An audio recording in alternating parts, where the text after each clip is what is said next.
When we were in Russia, I want to talk about the world within us. When we were in Russia, we've been going for a number of years, and not just myself, but many of our teams have been to Russia. Tom was there 2 years ago and got sick on the way home. Poor Tom. And we've been teaching them lots of different ministry. And when the question and answer time came around, it was really interesting. I found myself thinking through the things we do that we don't think about. Do you know what I'm saying? It's like it comes so naturally. Like we live in a culture, but we don't actually think about what we do to create the culture. We just live in it. And so we've been teaching them things like sozo ministry and things like prophetic ministry. We've done, I think I've done 4 prophetic conferences there, and we teach them healing ministry.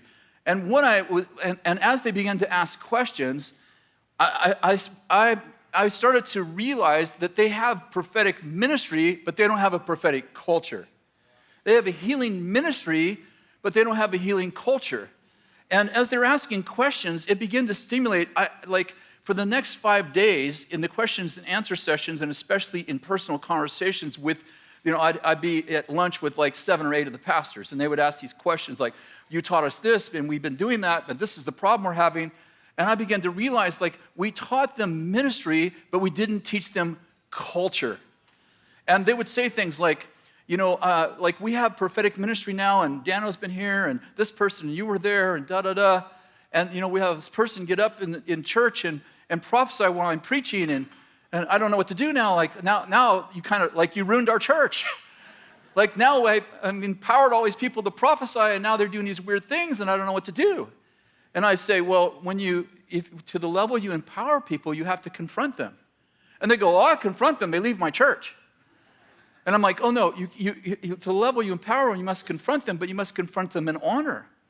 And this is what honor looks like in confrontation.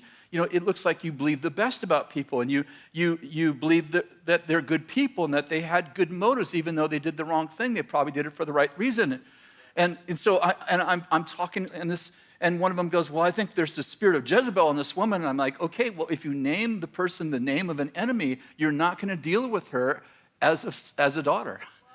You're going to cut her off because you already named her the name of an enemy. And I realized, how this happens. You step back after an hour session, you go, I just explained to them an ecosystem we live in that we don't talk about. I'm not saying we never talk about it. I'm saying we don't proactively take people okay, prophetic culture looks like this. Because we took our prophetic culture, wherever it started, and we plugged it into a culture we already have, and it already fit into a culture. But they're coming out of communism. Are you with me? And they're very smart people, and they're very diligent people, but you don't know what you don't know.